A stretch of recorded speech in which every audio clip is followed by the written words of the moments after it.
In this video, I will show you how I installed a lift kit in 10 hours. But first, let's get some fender flares on that bad boy. Fender flares are an easy way to just make your fenders just pop. But you can tell they look kind of awkward with them stock tires. I'm gonna swap out the stock tires with a 33-inch by 10-inch off-roading tire. I'm going to remove the tire pressure sensors. They're pretty pricey.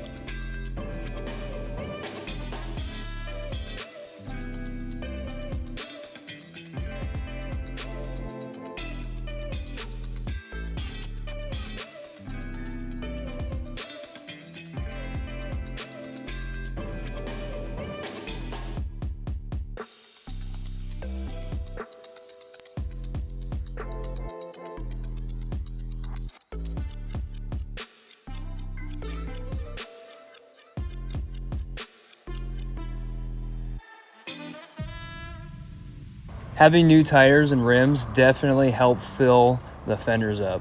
Fender flares are a great combo with offset rims. Well, now that that's done, let's get to the install. We are going to be installing a 4-inch suspension lift kit on a Ford F-150 body style 2015 through 2020. Make sure you have all of your tools ready the day before the install. You absolutely do not want to waste time looking for tools, especially if you're trying to bust this thing out in a weekend. Before you purchase any lift kit system, study and rehearse 1 week in advance. Videos are great. Knowing the information well in advance will help you prepare for what you need to do. You will want to block off both sides of your tires to ensure your truck does not lurch forward when installing.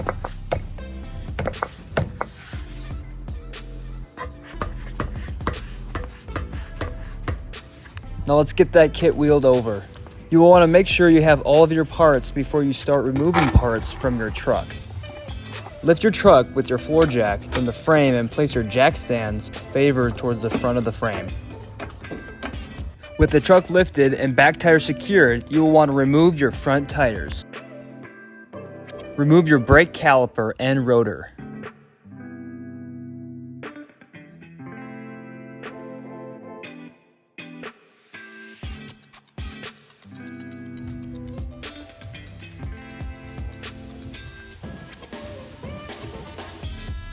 Then remove your hub axle nut so you can pull off your stock steering hub knuckle. Remove your upper and lower ball joints and steering ball joint from the hub knuckle.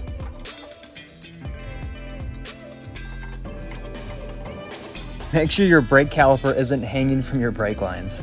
Remove your axle sensor with an Allen wrench and remove your axle vacuum tube. This is just pushed on with brass nipples. Use a 18mm wrench and a 8mm socket on the bottom to remove the top ball joint. To remove the bottom ball joint, use an Allen wrench to hold the ball joint from spinning. Remove the 2 lower nuts on the strut. Then you will remove the upper nuts from the strut. Then you are ready to remove the strut. Once your strut is removed, it is time to remove the lower A-arms so you can drop your diff. With your A-arms removed, next you'll want to remove the drive shaft from the differential. Power tools will help speed up this process. You will need to remove your cross member that is located under your differential.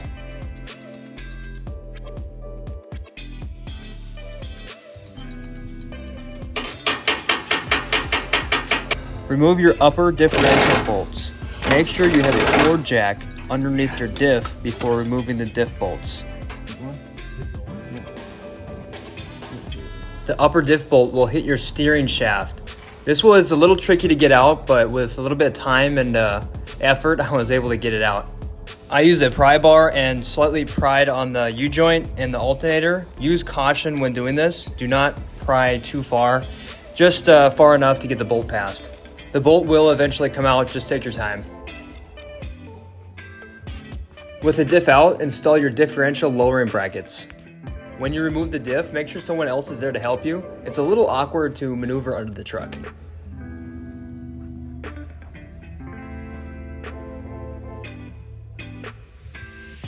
Before reinstalling the upper driver front diff bolt, sand down one side of the bolt for an easier install. This will allow the bolt to slip past the steering shaft. With the differential dropped, find or print your cross-member mount templates.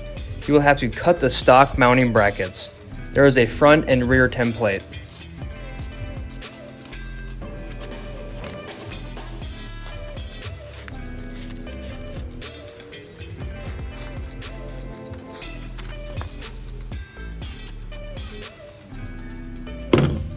Line the pattern up to your cross member bracket and draw a cut line with a paint pen.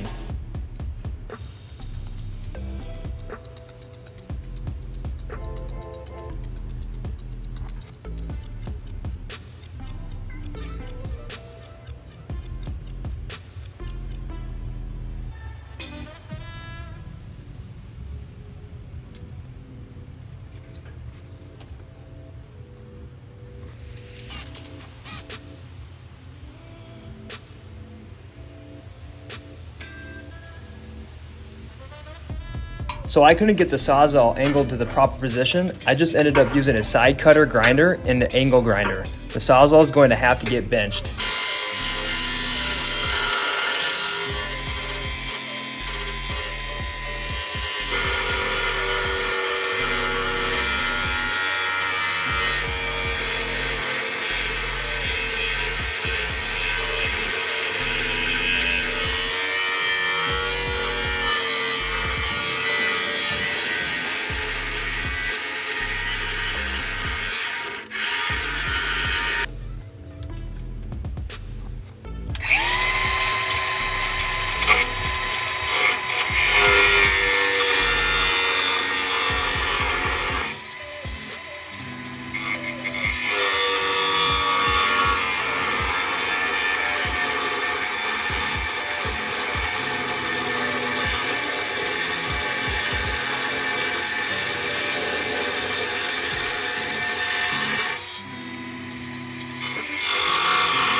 I used the die grinder to do the top cut of the bracket.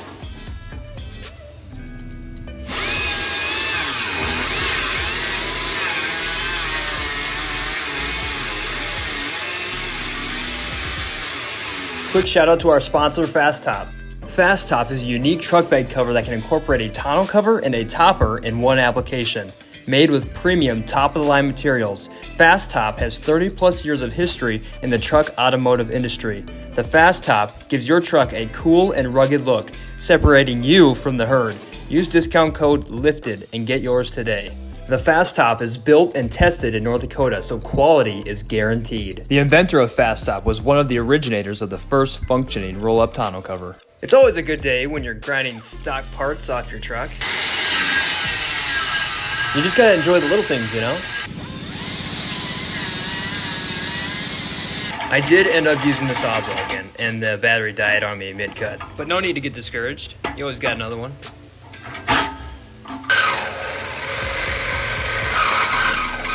Let's just take a minute to appreciate the sound of that die grinder putting in the work. Bending the material with a hammer at the last part of the cut works great. Find and use mule knitter to finish the job.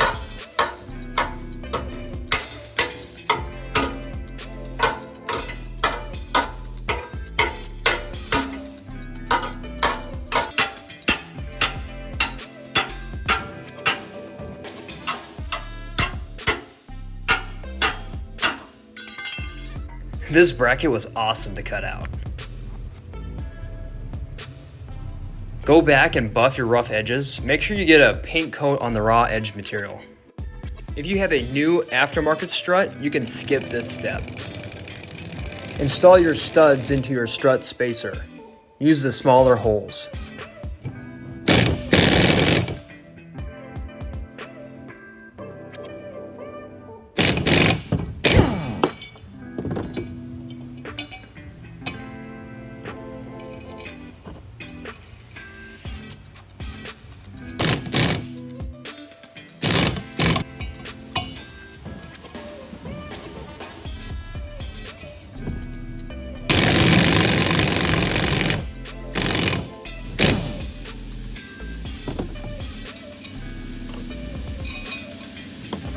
Repeat these steps to the other spacer.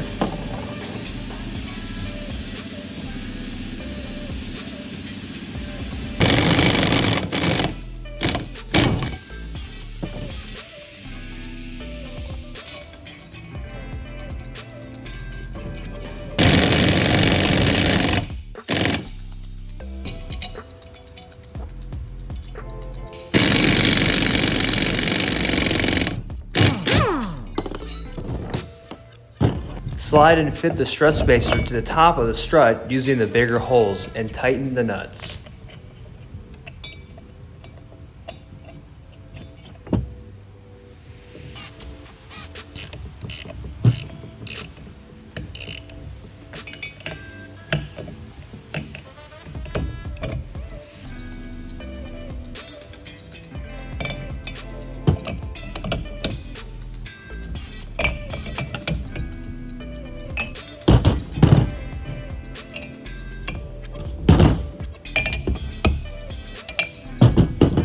Repeat these steps to the other strut.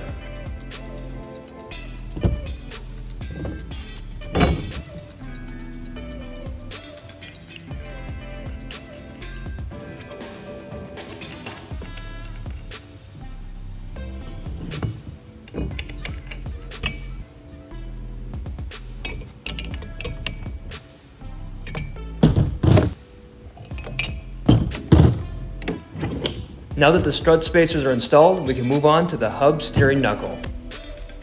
Remove all the bolts that connect the hub to the knuckle.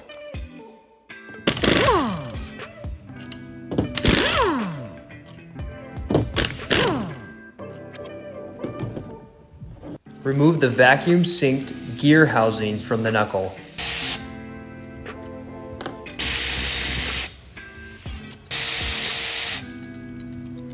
Slightly tap on your steering hub knuckle with a hammer. Make sure you are hitting on the bolt holes. This will help separate the two. Preferably remove the vacuum sync gear housing from the knuckle before you do that. After that, it should just slide right off.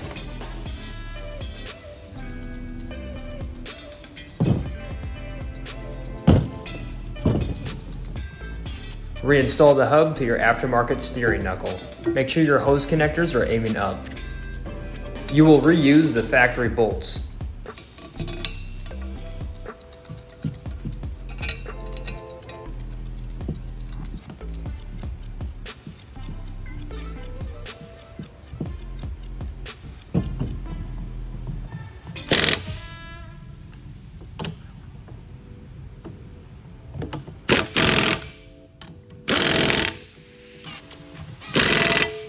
Reinstall the vacuum synced gear housing to the knuckle.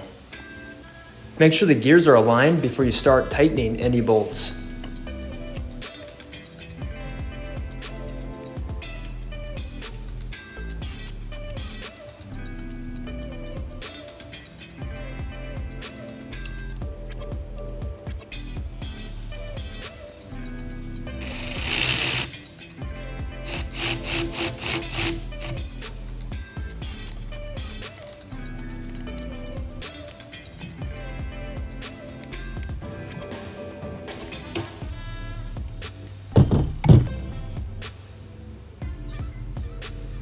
Repeat these steps to the other side.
With the aftermarket hub knuckles assembled, it's time to reinstall the differential.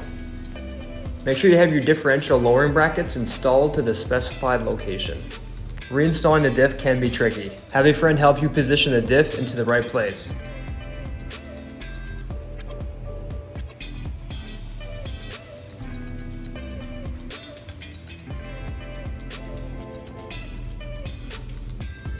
Use a building spike to help align the bolt holes. You may need a secondary jack to help maneuver the differential into place. There? Yep. Wow, yeah. See, this is gonna be a fine point. Oh, there we go.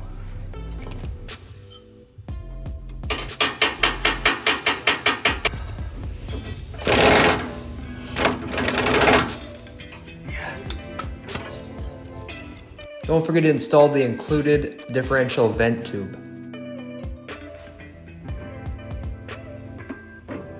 You have just completed the most difficult part of the install. It gets easier from here. Install your rear cross member. Make sure that your sway bar lowering brackets are installed.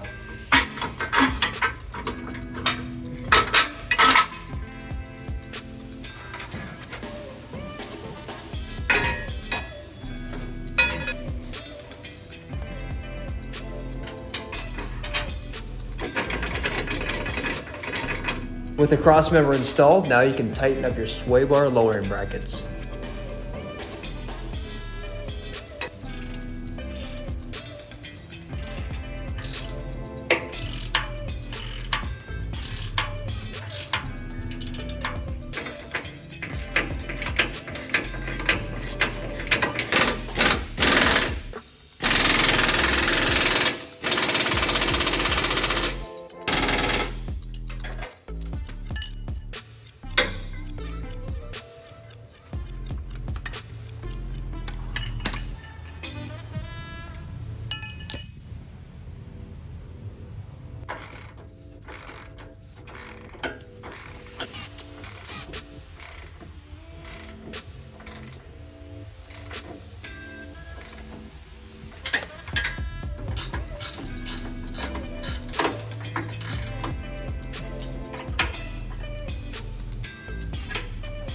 After all the bolts are tightened, install the drive shaft spacer with the included bolts. Make sure to get them tight.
Installing the front cross member is a great feeling. You know you are closing in to completion. It is a clean showpiece and gets you excited for the finished result.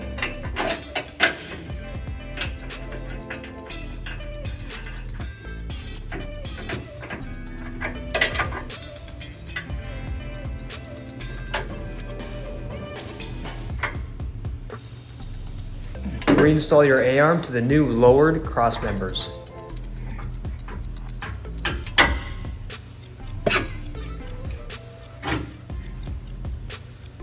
I used a building spike to help align the holes of the lower A-arm. Install your elliptical bolts through the new brackets. These bolts will help with the alignment. Get them as close as you can at this point. You will have to readjust and get a professional alignment when you're finished. When you spin the elliptical bolt, it moves the lower control arm in or out. You will need to mount your tires and examine from the front of your pickup.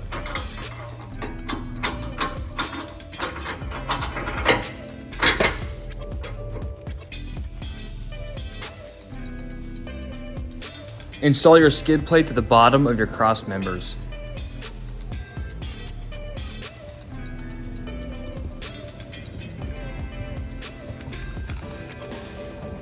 You're going to want to install your sway bar to the new sway bar lowering brackets. Got it.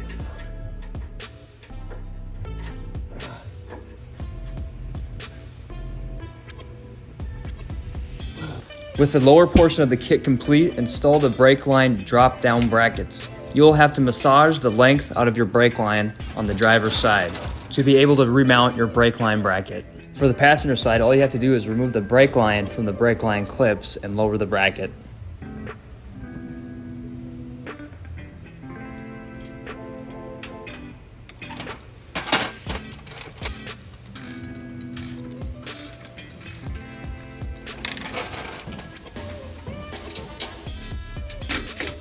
After all the brake line bolts are tightened, grab your strut with the mounted strut spacer and reinstall it into location. It is easier to leave the top bolts loose to be able to get the bottom bolts to line up to the lower A-arm.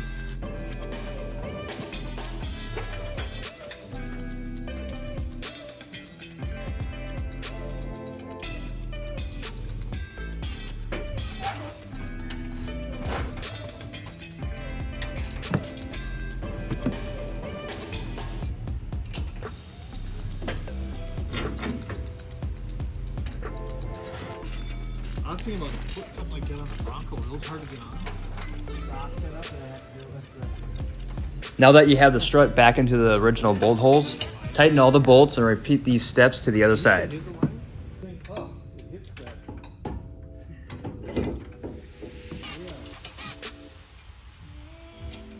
Sway bar hits the nail on it.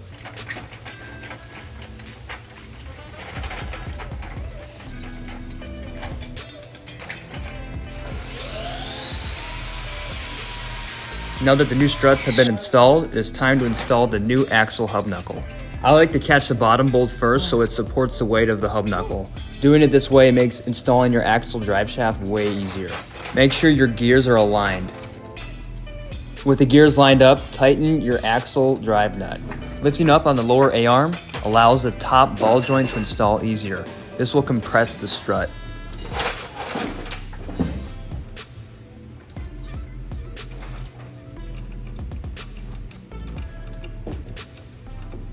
Make sure you finish tightening the upper and lower ball joints.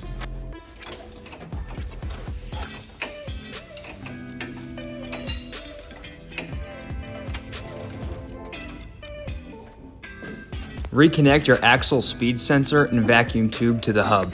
Slide your rotor back onto your hub, use a lug nut to help hold the hub in place, then reinstall your brake caliper. Go back and tighten any loose bolts. Double check all of your bolts. I almost missed a couple myself.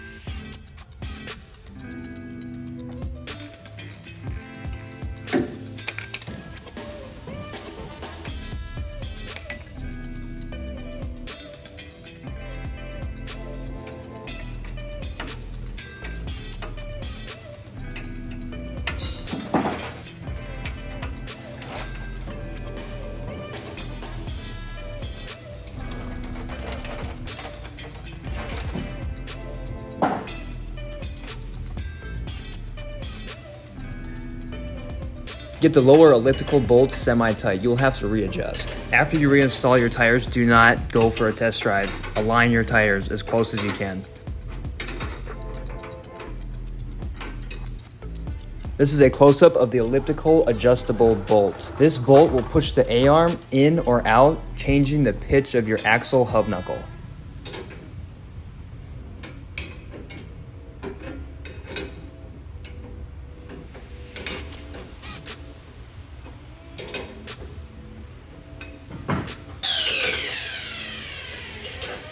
You do not need this cross member. We are done with the front portion of the install. Let's get them tires mounted and see how this bad boy sits with its new stance. Now that you have completed the front, you are feeling pretty good about things because the rear will take a fraction of the time.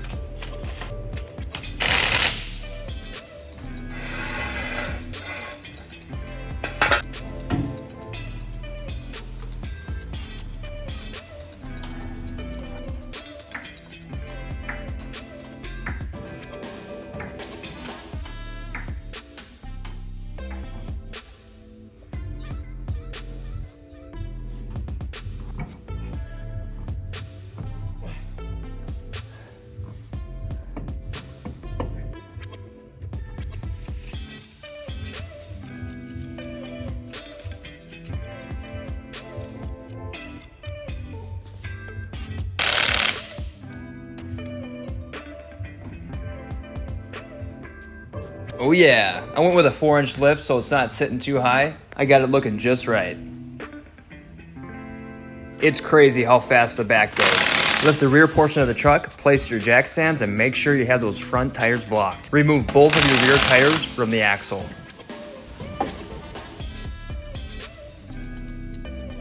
I use a secondary floor jack on the receiver hitch just for that extra security. Use a secondary floor jack to lift the axle up or down. Remove the rear shock with the upper and lower bolts. Remove the horseshoe collars from the axle. Make sure to use a floor jack under the axle to move it up or down.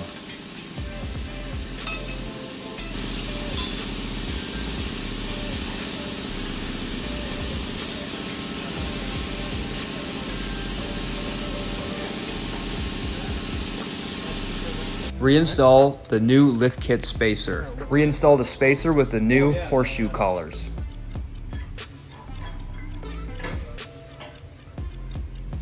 Oh, yeah! This is so easy. Mediocre. Yeah, just down the interstate. Right?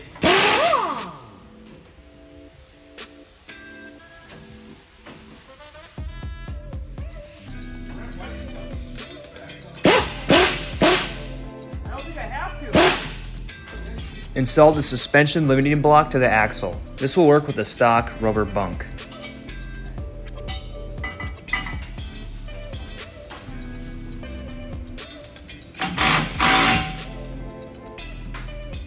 Fasten the new shock into position. And then I think I just reused the whole hardware for that.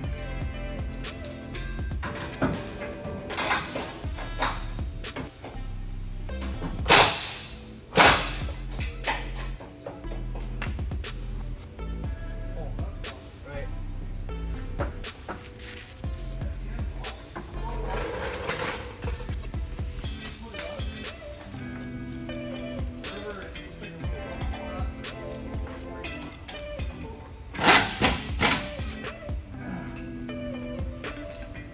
Repeat these steps to the other side. Don't forget to mount your rear brake line drop-down bracket. This process is the same as the front. The brake line bracket is located on the frame, driver rear, just in front of your rear tire.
Wow, can you believe it? We're done. Let's get them tires back on and see how it looks.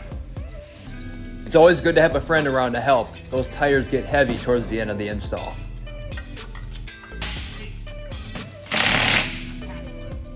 With the tires installed, remove the driver and passenger jack stands, and you have just completed the full lift kit install on your Ford F-150. If you made it this far, I think it's time to take a victory lap. Oh yeah, don't forget about your alignment. I hope this video provided some help with your project. It was a grind, but I think it was worth it. Thanks for watching this video. Catch you later.